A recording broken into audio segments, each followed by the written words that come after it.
day and age, Oh my goodness. you have, listen, guy.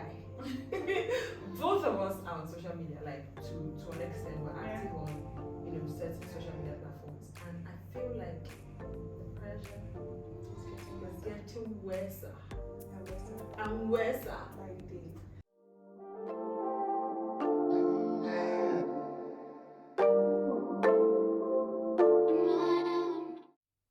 Hello, everyone. Welcome once again to another episode of Not Enough Words podcast. My name is Ijema Anyim, and with me is Precious Amaje. Today's topic is quite interesting, though. It's called seeking validation. So, in your opinion, what's that about? In my opinion, seeking validation is just people pleasing. Okay. I know there is. Now I'm torn. I feel like there's a slight difference between both of them, but people pleasing describes what seeking validation is, right? So seeking validation is you are not true to yourself and you choose to impress other people. You choose to do things that will make other people either be happy with you or hail you, or you just do things so the atmosphere is calm, but within you, you're not calm. Like there's a raging war. So yeah, that's seeking validation. What do you think seeking validation is? Well, to me, I think it's just like seeking approval for your thoughts, feelings. And I think seeking validation, the reason why people do that most times is just because they want to be liked. Or maybe they need something from someone, or they don't believe in themselves. Yeah, true. They don't believe in themselves, so they need other people to help them feel good about themselves. That's what it is to me. Okay. So, where do you think are the sources that people seek validation from? When you say sources, that Yeah. people seek validation from, Like, expand it. where can I'm an individual, Yeah. and I am, like, we're taught in social studies in primary school that the family is the first agent of socialization, Okay. right? So, where do you think people seek validation from? I still don't From get that question. friends? Okay. I think I get. So it depends. Like I said, like most people seek validation out of the need to be liked by people, or when they don't believe in themselves. True. So it could be. I think the most common cause of that is low self-esteem. True. So if someone has low self-esteem, they tend to thrive on what people like think about them. They tend to because they'll be bottled down, so bottled up. Yeah. So they tend to They depend on what they hear. yeah. So it's not just a source. It depends on the person's need. True. So it's not just like, True. you start seeking validation from your.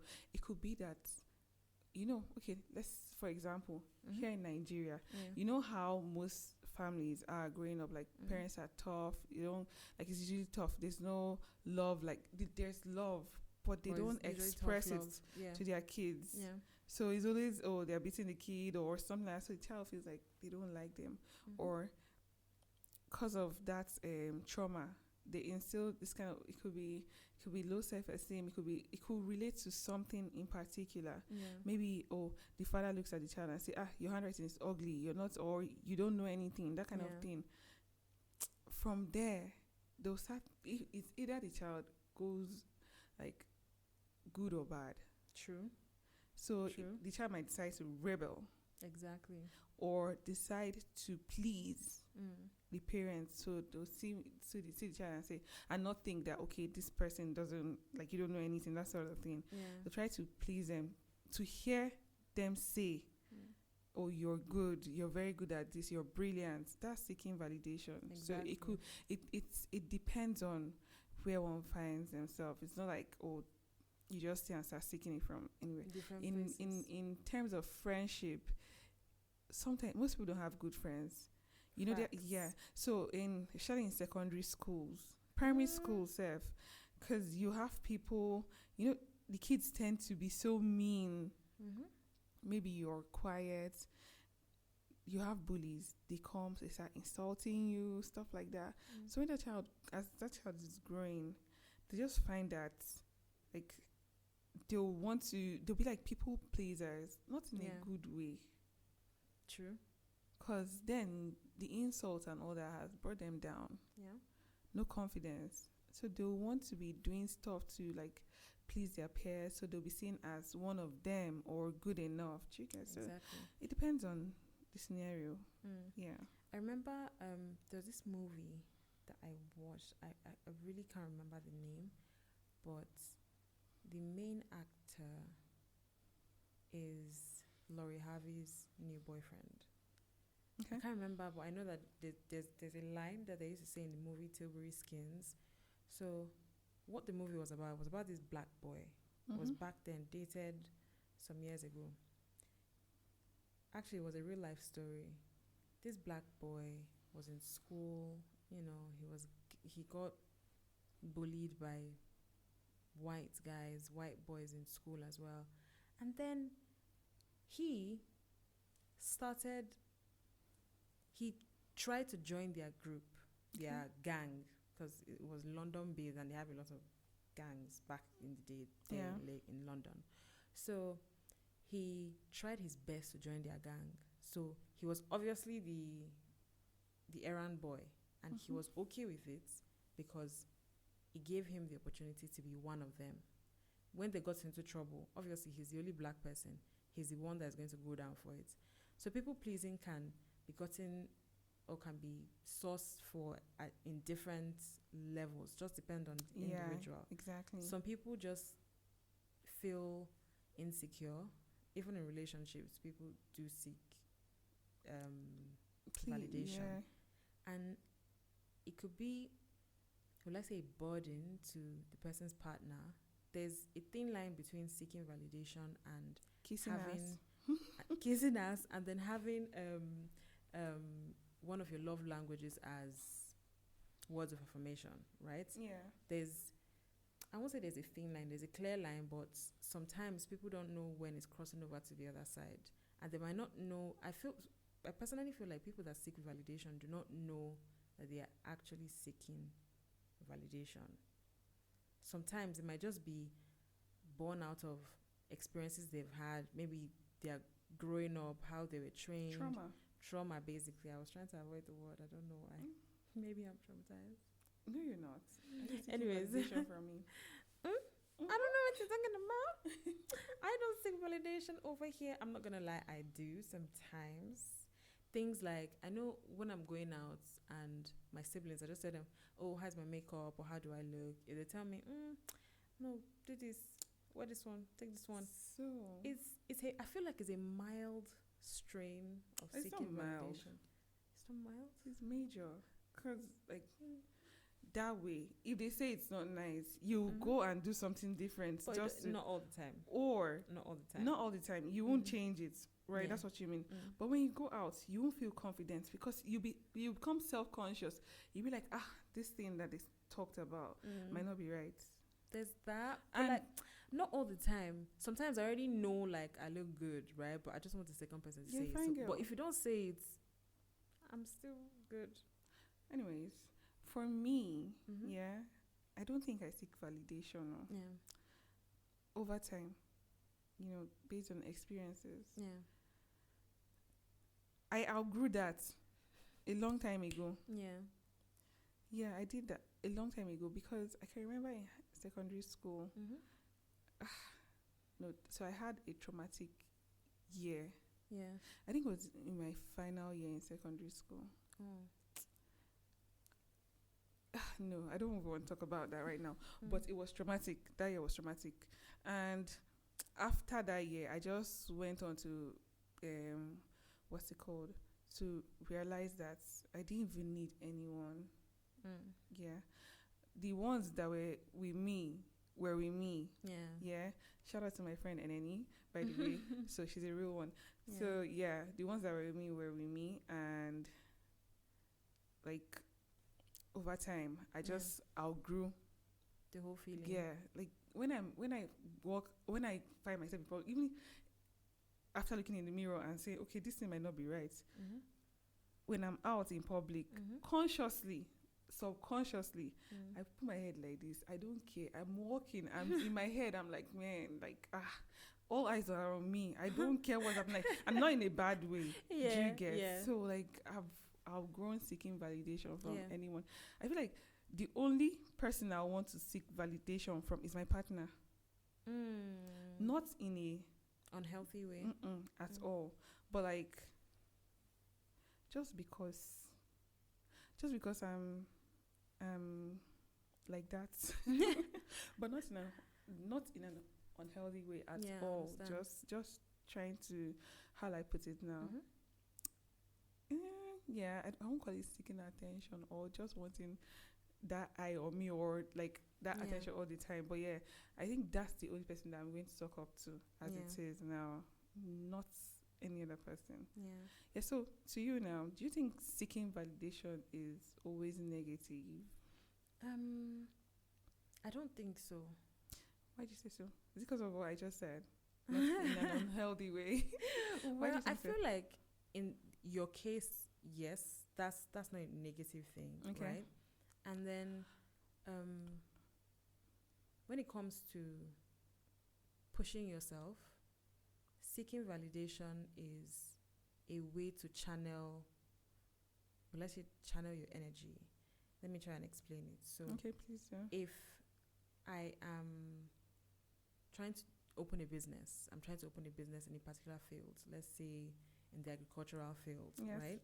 Yeah. And I have written this plan, I have come up with this idea, and I feel like, okay, this is going to be good. But let me talk to someone who is there. Let me talk to someone who has done it before. You are seeking the person's validation on your. So that's business. Yeah, that's what I'm saying. So okay, I don't feel like bad. I don't feel like it's always bad. It just depends on the person and how they intend to use the whole seeking validation thing to push themselves. Okay. Yeah. So have you heard of self-validation before? Yes. I feel like self-validation is, the way I understand it, is you, like an individual, is so, I might be wrong, but that's just how I say it. An individual is so self-aware to the point where they do not need external validation. Like, you're sufficient enough to encourage yourself. You're sufficient enough to believe that your choices are right. You don't need a second option. Yeah. So that's why I feel self-validation. Like you acknowledge your worth. Exactly. Yeah. So I think that's like that's the good part of seeking validation. Yeah. You know, if you it's just like, how do I put it now? Being and self-validating yourself, helps you to be more confident. Exactly. Yeah, I think anyone that is battling with seeking validation, like if you find yourself always out there, trying to get opinions from people on what you look like, I think when it comes to looks, like that's where it's negative. If you're looking down on yourself, if you're looking down on your ability, if you're looking down on your worth, that's when it's bad. So if you're struggling with that, I think what you should do is to read on self-validation, then practice affirmations. It works. Exactly, it does. It works It because, does. like, if you look at yourself in the mirror and say, "I'm beautiful," like you repeating it daily. Yeah. Somehow it just sinks in. Exactly. And then you find yourself walking around like you don't care, like you know that you look good. Did you get? If you tell yourself like I'm worth it, if you tell yourself I'm excellent at whatever it is that I do, and you repeat it very often, you see yourself doing better at whatever it is. Exactly. So yeah, I'm actually pro affirmations. Mm. I do that. I do affirmations all the time. So yeah, and it works for me. Yeah. It works for me. When those negative thoughts start kicking Creeping in, I just do my affirmations do y'all know and who I am? I'm out of here, please. straight up. And Yeah. for some people, they also, like, I know a friend of mine who's a Christian. I'm also a Christian, and it's something that works. No, you're a Christian. I didn't know. That's surprising. Silly. I was telling, people that I'm getting to meet through this platform. Okay. So she has this list of Bible passages Okay. that speak to different things. So she has this list of Bible passages that speak to business, to relationships, to love, to family, to personal growth, to finances, everything. So she has it pasted somewhere in her room. That's nice. Really, really nice. And I feel like for some people, that's a source of strength. Mm-hmm. And if it works for you, keep at it. If you Yeah. haven't tried it, try it out. Validation. Now, let's talk about social media. Okay. In this day and age, Oh my goodness. you have, listen, guy. Both of us are on social media, like to an extent. We're Yeah. active on, certain social media platforms. And I feel like the pressure It's getting is worse getting worse and worse and worse by the day. and worse. So the thing with social media is that I think it's affecting mostly the younger ones. There are people that are like our age Yeah. and older Yeah. that get sucked up by it Yeah. too. Yeah. If you live on social media, oh my goodness, It's really easy to get lost in it. very, very Yeah. easy. So there are a lot of people that seeing computer age now. Yeah. That time highest you have your big PC. You cannot be carrying that around. Yeah. If you had a phone at the time, it's probably Sendo, Samsung Flip, all those Nokia 3310. So you can't use those phones to do anything. And like, you're not seeing pictures of this person. I saw a Yeah. picture of a 10-year-old celebrating her birthday. I don't have anything against it here. Yeah. But like the funny thing about it was that someone, it was a reel actually. Mm-hmm. So this girl attached, you know how you can, remix reels. Mm-hmm. So she remixed the reel and then she put a picture of herself when she was 10 with big glasses and scattered hair. She was just looking anyhow. And this babe has like hair like this. She has makeup on, the other girl, and she's just 10. What? So imagine other 10-year-olds seeing Yeah. that video. Basically, they want to start putting pressure on their parents that, I want my own birthday to be like this, so I want to be like this. Even if they don't put it on their parents, subconsciously, they'll start looking at themselves like, oh, they're not enough. They'll start checking themselves Yeah. and trying to be, like, exactly like grow that. faster than their actual age. And then with, what's it called? Fake life. Social media, Girl.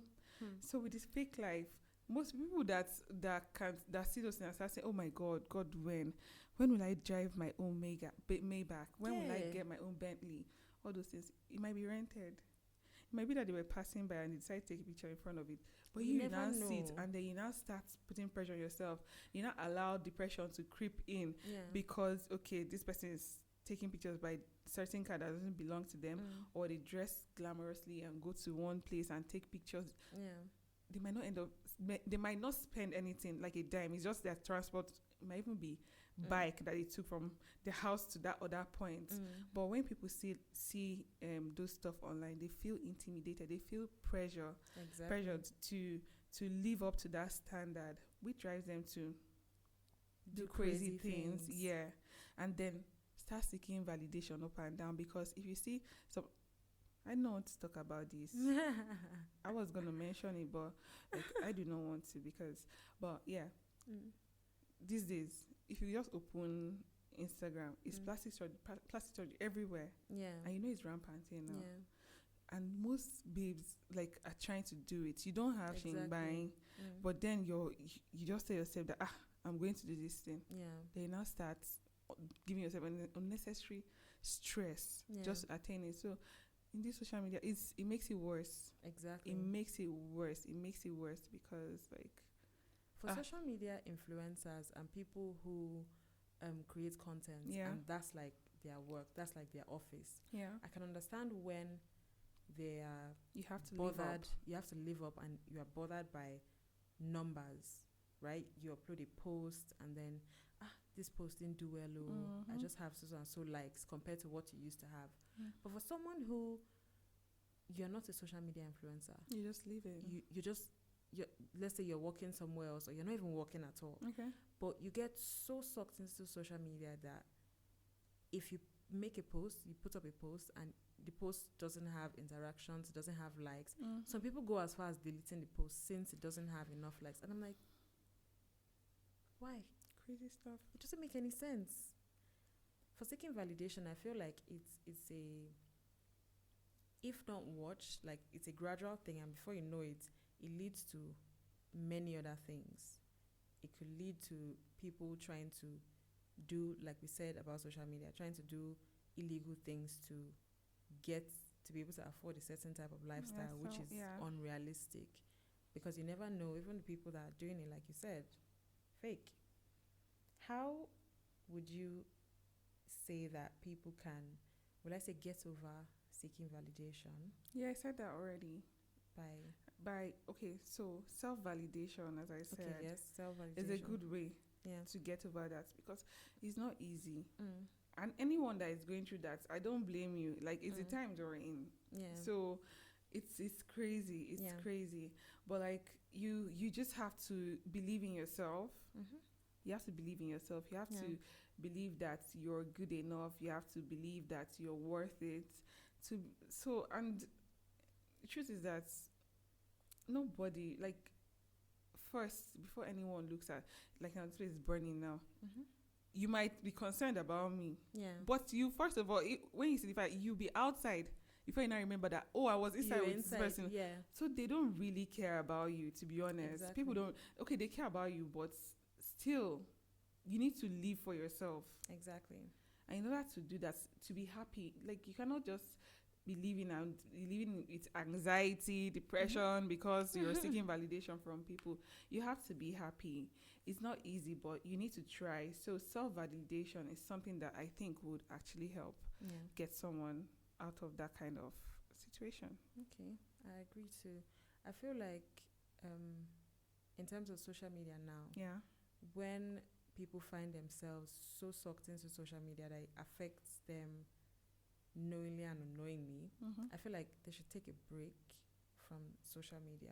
Like, people do that when it feels overwhelming. Like, every time you go to social media, is either you see certain things that want to push you to do certain things, or that want to make you feel ungrateful. I feel it's time to take that break from social media, because social media is, yes, there are true things that happen there. There are people who do authentic, real work there. Yeah. But there's quite a lot of content on the social media space that is adulterated, that is fake, that is just make-believe. Yes. A lot of things are just for the likes and for the comments and for the shares and for all of that. So getting lost in it is just giving yourself a lot of complication, which I feel is not necessary. At all. Yeah. It's not necessary, but is it easy? I know it's not easy, and especially in this world that we live in, I feel like I'm tempted to say our parents had it easy, but I understand that for their own time they had their own challenges. I mean, a whole freaking war happened when they were, our age and stuff. But here we are, we have social media, which is a good thing, but also comes with the downside of it. Yeah, literally everything has like a downside. Yeah. Literally everything.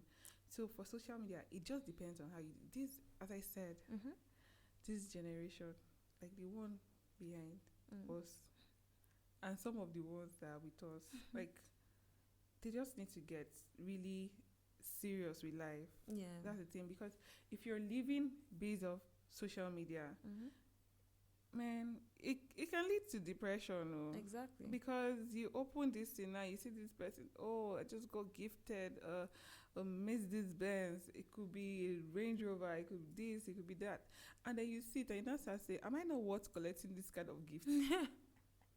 Or you see someone like living La Vida Loca, buying things, shopping, and or you just come on, you just see someone glamorous, so glamorous, doing this, doing that, on vacay at the beach, doing stuff. And you sit and start wondering, you just start daydreaming, saying, God, when? When will it be my turn? When will a lot of people are in that zone because of social media. Yeah. A lot of people. If you and you know, funny thing is that because right now, a lot of kids are allowed to use phones, tablets. They have access to Instagram. It's crazy because there are a lot of things that are wrong with social media. There's a lot True. of bad things on the internet. They're not Exposing these to, young children to. and those ones now. Why would imagine a 5 years old kid seeking validation because of social media? So it has its downside. Another thing is, if you're a parent, I'm not telling you how to parent, but in my own opinion, like, there should be limits to certain things. yes, and social media for a 7-year-old, even if you want them to have an account, handle it. Exactly. You don't have to give the child access to social media. I know they have this these days. They say they have what's it called? All these parental guidance yeah. features, but bruh, these kids are smart. Very smart.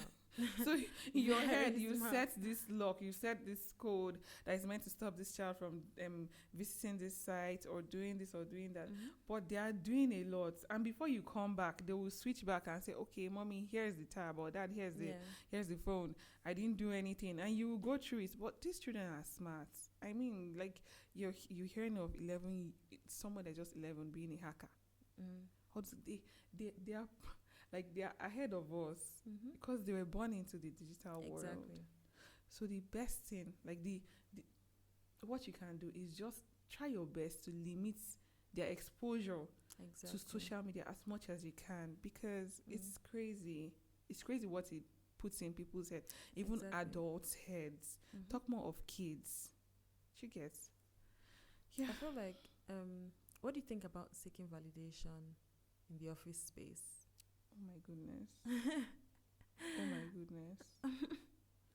So, one thing I always say is that don't start what you cannot finish. My dear. Do not start what you... See, and then some people make this mistake where they believe that their co-workers are their friends. No, It happens though. It happens. You can become friends with your most co-worker. of the time, people are But after their you own have to personal be very... interest. You have to be very careful. I have a Yeah. personal experience like that. Tell us. Okay, so I was working in one company, and then there was this girl that was in the same office space as me. Yeah.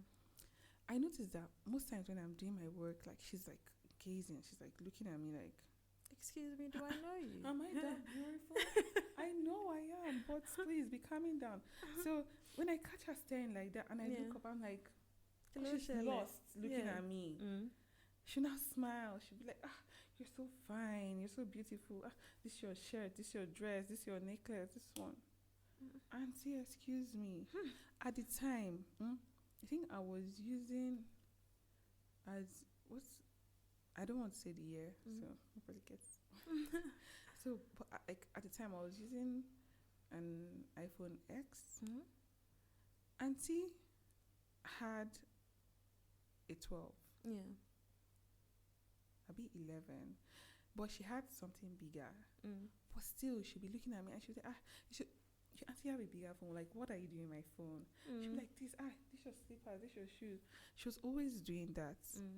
I knew in my head, like when people in the office say your friend, I said, this girl is not my friend. Please don't call her my friend. Yeah. Even in her presence, I'll say she's not my friend. Because fortunately or unfortunately, before we got to that office, that workplace, we had met somewhere once, and we weren't even like, it was through a mutual friend. Yeah. So she was like, "Oh, she likes my glasses." She took my number because she wanted to get type of my glasses. Yeah. She didn't take it from me. She took it from that friend. And when she called her, I was even like, I don't even want to. After I heard, I said, "Okay, no problem, I'll get back to you." But like, that was it. Yeah. She called again. I didn't answer because I didn't like her. Her presence. There was something about it. Yeah. So at work, it just happened like I was just hearing things here and there from nowhere, like, "Oh, this person said this person said that." You know how office now in these workspaces. This person said this. my boss would call me in. Like he's a very nice person. Yeah. So he would like try to advise me based on what he heard. My dear, I don't know what's going on. So he's like talking to me that, oh, this. And then when he says something to me, the next day, he'll call me back and say, oh, he told me this. And then I still took it to this person. I don't know. Like, I still took it out to say it, mention it to people there. Yeah. My dear, I was on my own most times. It was like one person I really related with there. Yeah. So I'm like, Where's all this coming where is from? it coming from? And honestly, I didn't even say anything to anyone. So at some point, like something happened and then I resigned. It was after I resigned, I now heard that she now moved her gaze to somebody else. So apparently she's the one that was feeding those lights, like spreading those things. Yeah. And then when I left, she now started doing that to someone else. But they now took note of her. And it wasn't, I resigned, let's say I resigned this week. They fired her the following week. Yeah. So from there, I just knew, as in, I've been hearing of monitoring spirits and all that. or like, okay, you hear that in your workspace and all your friends, like your colleagues and all your friends. But like, I was being careful. I'm always being careful in that regard. But having experiences like that personally, it was a big eye opener. And I was telling my friend, someone last week when we spoke, I was like, your colleagues are not your friends, because she makes that mistake of saying, like, just saying a lot of things in their presence. I was on the phone with her when she was talking with them, when they were talking. And then I said, am I on speaker? She said, you're on speaker. I said, no problem. Let me know when you're out of that place. And I told her, because of what they were discussing, I'm like, they are not your friends. I'm telling you based off personal experience. Like, you don't even have to say something for someone to say you said something. Exactly. They might be seeking favor, seeking and validation then trying to put you from down. someone. Yeah. And then they would.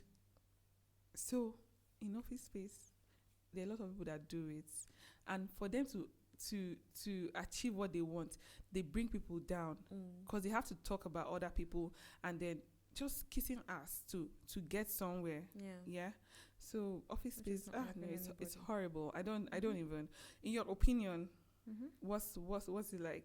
Do you have a personal experience for office spaces? I would say co-workers who do things to please the boss. I've experienced that before. Okay. I feel like office politics is a thing. It is. Office politics is a thing. I've forgotten what the different... There was this post I saw that grouped different types of people in an office setting. I just remember the group that I am. I am the group that literally, I am friendly with everybody. Yeah. And I get to hear everything that's happening in the office. Oh my goodness. I never react. I get to know what is happening in the office because I'm friendly to an extent with everybody. So I don't have issues with anybody.